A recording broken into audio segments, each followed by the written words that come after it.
ফুটবলে ব্রাজিলের হেক্সামিশন থমকে আছে ২০০২ সাল থেকে। প্রতি আসরে হেক্সামিশন নিয়ে মাঠে নামলেও লক্ষ্য পূরণে বারবার ব্যর্থ হয়েছে সেলেসাওরা। তবে ফুটবলে না পারলেও ফুটসাল বিশ্বকাপের হেক্সা শিরোপা পূর্ণ করেছে ব্রাজিল, তাও আবার চিরপ্রতিদ্বন্দ্বী আর্জেন্টিনার বিপক্ষে প্রতিশোধ নিয়ে।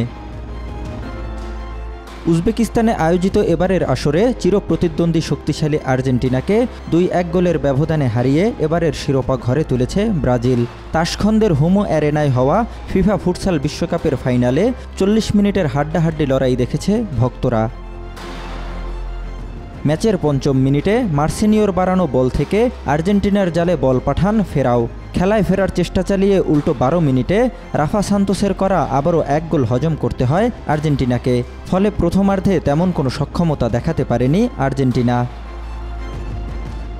দ্বিতীয়ার্ধে গোলের জন্য মরিয়া হয়ে ওঠা আর্জেন্টিনা ছন্দে ফিরতে না পারলেও খেলা শেষ হওয়ার ২ মিনিট আগে আর্জেন্টিনার গোলরক্ষক রোসার নেয়া শটে ব্রাজিলের এক ডিফেন্ডারের গায়ে লেগে আত্মঘাতী গোল পায় আর্জেন্টিনা। তবে তাতেও ম্যাচের ভাগ্য পরিবর্তন না হওয়ায় শেষ পর্যন্ত ২-১ গোলের জয় নিয়ে ফুটসালে নিজেদের হেক্সামিশন পূরণে সক্ষম হয় ব্রাজিল। শুধু হেক্সামিশন দিয়েই থামেনি ব্রাজিল। আসরের শীর্ষ ৩ ব্যক্তিগত পুরস্কারও দখলে নিয়েছে হেক্সাজয়ী দলের ৩ খেলোয়াড়।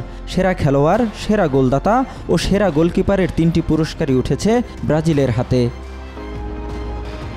জহিরুল ইসলাম, আজ কাল।